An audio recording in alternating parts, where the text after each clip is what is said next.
There is a woman in Osaka who has not set an alarm clock in 11 years.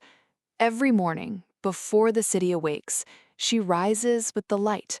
Not a phone light, the real kind, pale and slow, easing through the paper panels of her window like it has somewhere to be but isn't in a hurry to get there. She stands at her kitchen counter. She fills a small cup with warm water.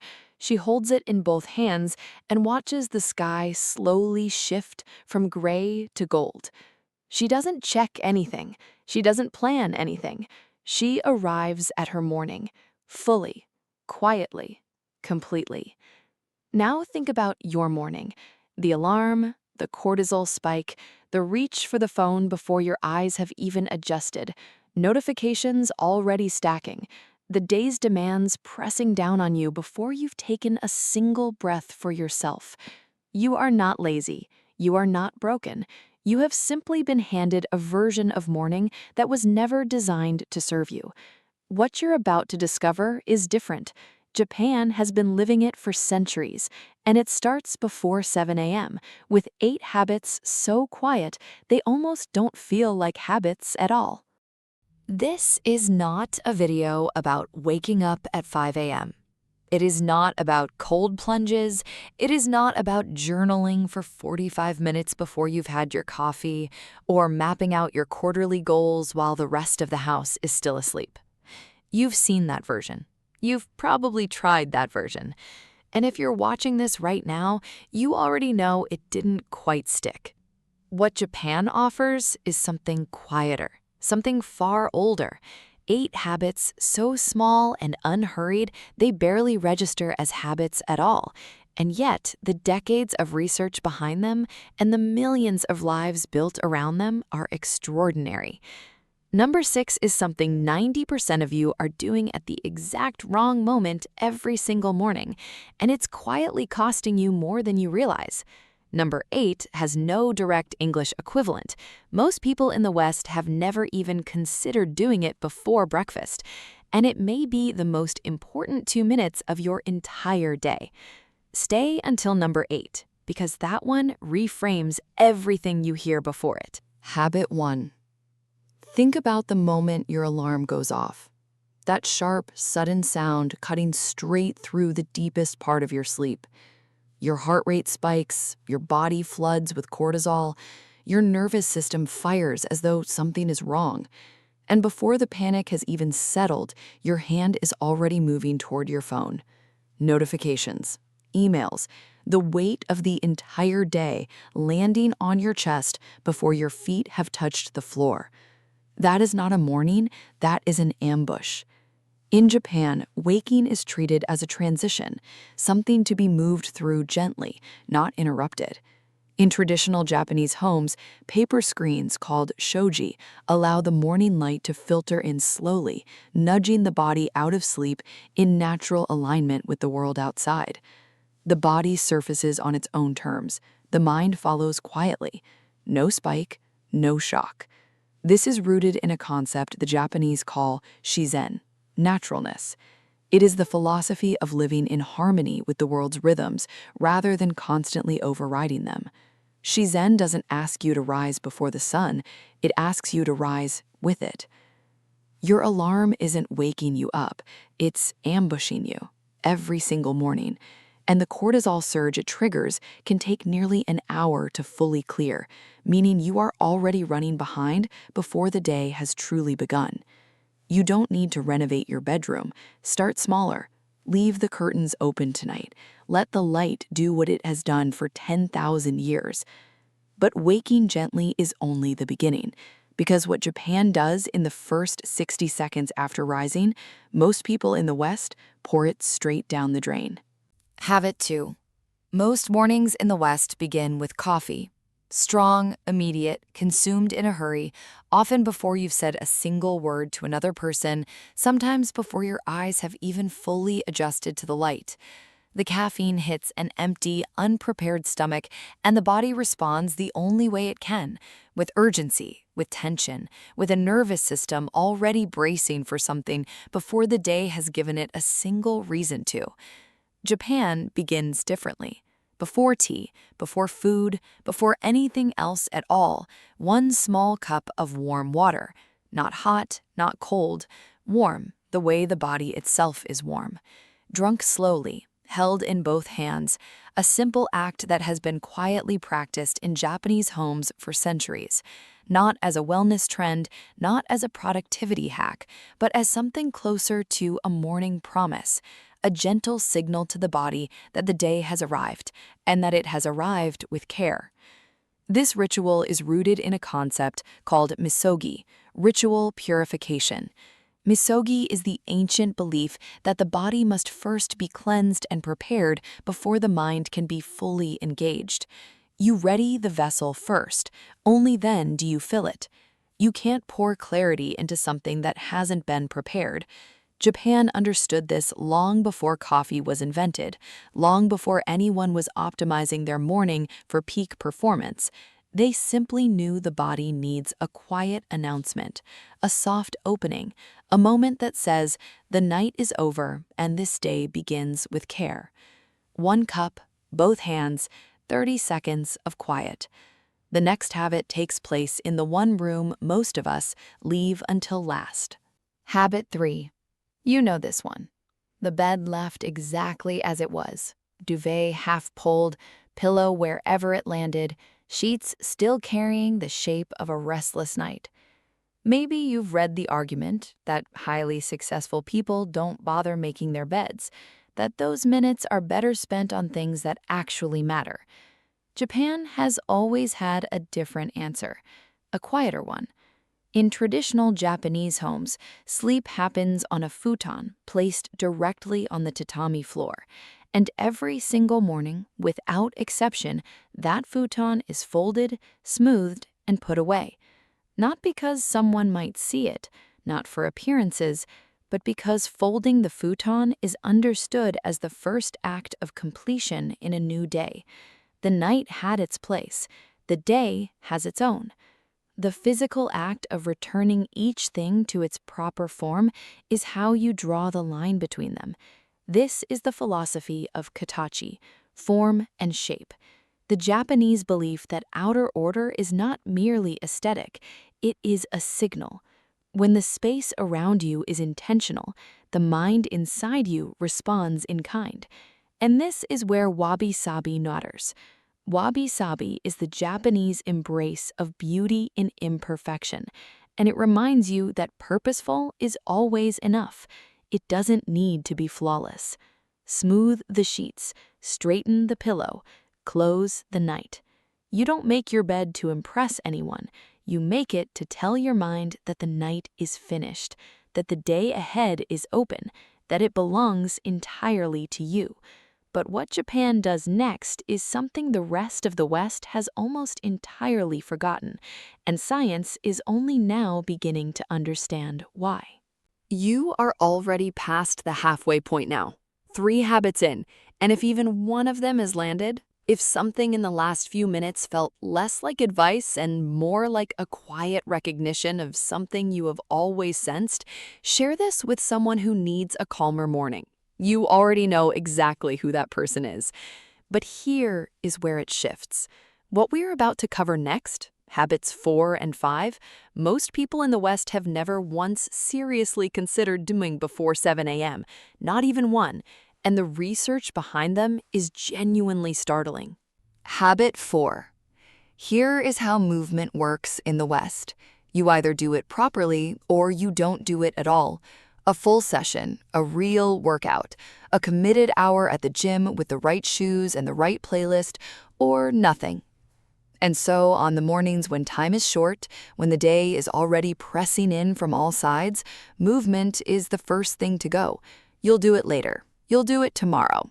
You already know how that ends. Japan never bought into that logic. Since 1928, millions of Japanese people, school children, office workers, grandparents, factory employees, have begun their mornings with something called Ragyo Taiso, radio calisthenics, a sequence of gentle, flowing movements broadcast originally over the radio and still practiced today, lasting exactly 3 minutes. It is not a workout. It does not burn significant calories. It does not build visible muscle or improve your race time. That is entirely the point. Ragio Taiso is not exercise. It is a signal. A slow roll of the shoulders, a gentle reach upward, a soft rotation of the spine, each movement telling the body, quietly and clearly, we are awake, we are here, we are ready to meet this day. This is Kaizen in its purest form.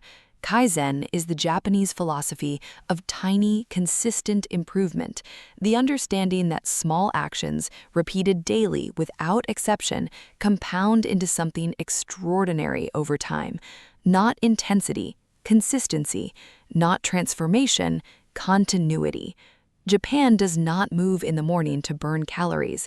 It moves to remember it has a body, to arrive inside it, fully and without rush. 3 minutes. That is all it asks. The next habit is the one that surprises people most, because it asks you to do something the modern world has made almost completely impossible. Habit 5. Breakfast in the modern West is not really a meal. It is a transaction. A granola bar unwrapped in the car, a coffee consumed while reading emails, a bowl of something eaten standing at the counter, scrolling through a phone, barely tasting a single bite. The body receives fuel, but the body never receives attention, and somewhere underneath the rush, it notices. Japan sits down. The traditional Japanese breakfast follows a principle called Ichiju Sansai, 1 soup, 3 sides, a small bowl of miso, a portion of rice, perhaps some pickled vegetables, a little fish, a soft-boiled egg.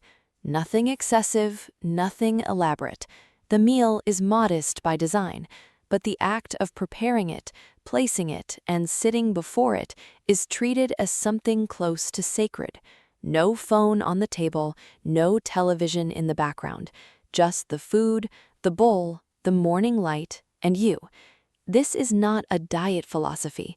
It is a nourishment philosophy, and it is paired with something called hara hachi bu, the practice of eating until you are 80% full, not stuffed, not satisfied in the heavy, sluggish way the West has normalized, just enough. The body as something to be listened to rather than overridden. The Japanese have followed this principle for centuries. In Okinawa, one of the longest-lived communities on Earth, the connection is not coincidence. You don't need to change what you eat. You can keep every ingredient exactly as it is. But if you sit down, place the phone face down, and actually taste your breakfast, you have just given your nervous system quiet permission to begin the day without alarm. That is the whole habit. Just that. The next one asks you to protect something you are almost certainly giving away without realizing it. Habit 6. Within 60 seconds of waking, most people in the West have already checked their phone. Before the body has fully arrived in the day, before a single conscious intention has formed, the news is already loading, the notifications are already stacking. The algorithm has already decided what your first thoughts of the morning will be, and it did not choose them with your well-being in mind. This is the habit, number 6, that 90% of you recognized back in the rehook. And here is what it is actually costing you. The morning mind is different from the daytime mind. In the first hour after waking, your brain is in a uniquely receptive, impressionable state, open, unhardened, not yet defended. What enters that window doesn't simply pass through, it settles. It shapes the emotional tone of everything that follows. Every notification you read before 7 a.m. is someone else's agenda quietly installing itself in your morning before you've had a single moment to choose your own. Japan has always understood this, and Japan has always protected it. The Japanese concept of ma speaks directly to this. Ma means negative space, the belief that what you leave intentionally empty carries its own weight and wisdom. Silence is not the absence of something, it is a presence in itself. The morning belongs to no one yet. In Japan, that sacred window belongs to you. Guard it closely. Most people in the West never realize how much they have already surrendered before the day has even properly begun. You've been living inside this pattern for years. Japan quietly solved it centuries ago. But the next habit, number 7, gives some of it back. 2 habits remain, and these 2 are not like the others. They don't ask you to change your environment or rearrange your morning. They ask something quieter than that. Habit 7 takes less than 2 minutes. It requires no equipment, no preparation, nothing but a moment of honesty, and it might be the single most powerful thing you do all day. But save number 8 for last, because that one changes how you see every habit that came before it. Habit 7. You know the to-do list, the avalanche of tasks before you've even brushed your teeth, the productivity journal with its 5 boxes to fill, its goal trackers, its weekly review grids. By the time you've finished planning the day, your morning already feels like a business meeting you didn't agree to attend. And somewhere in all that planning, the actual point of the day quietly disappears. Japan asks for something far smaller. 1 sentence, written by hand if you can. Not a list of tasks, not a 5-year plan, a single intention, a direction to carry with you, rather than a box to check off. Something like, today I will be patient, or today I will pay attention to what's in front of me. Not a goal to achieve, a way to move through the hours that follow. This connects to one of the most well-known ideas to come out of Japan, Ikigai. Ikigai means your reason for being, the quiet intersection of what you love, what you're good at, and what the world around you actually needs. It is not a 5-year plan either. It is something far more immediate, a felt sense of why today specifically matters. A to-do list tells you what to do. An intention tells you who to be while you're doing it. One organizes your hours, the other gives them meaning. 2 minutes, 1 sentence. That's the entire habit. And the final one, habit number 8, is something most people in the West don't even have a word for. Japan has quietly practiced it for centuries. Habit 8. The West treats morning as a launch pad. Everything points forward. What do you want today? What are you chasing? What's the next goal? The next milestone? The next version of yourself you're supposed to be building toward?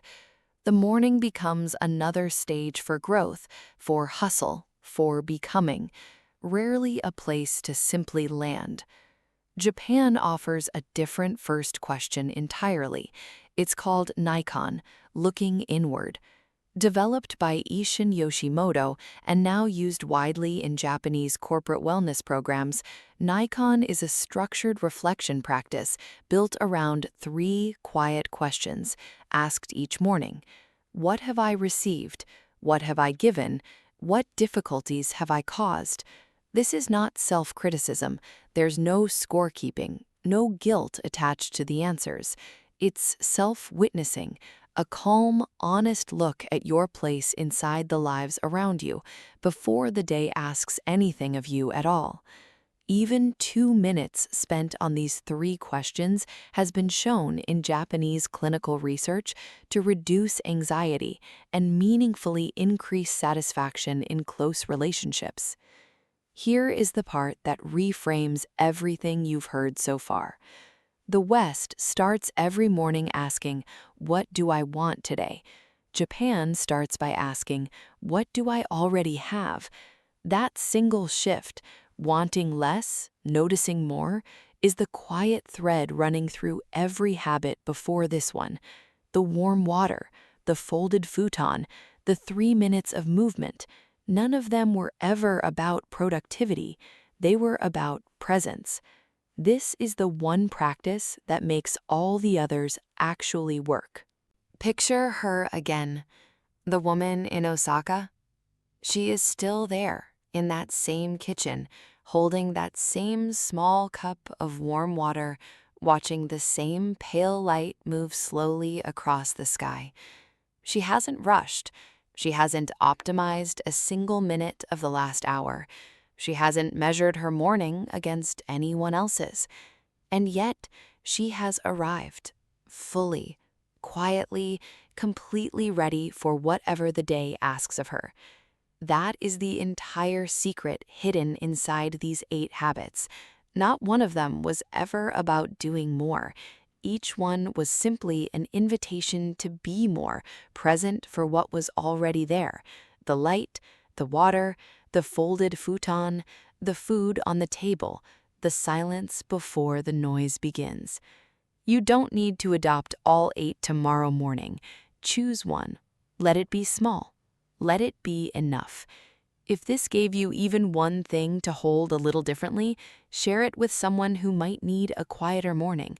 And subscribe, because every week we go a little deeper into the quiet wisdom Japan has been living by for centuries. Your morning doesn't need to be earlier. It needs to be yours.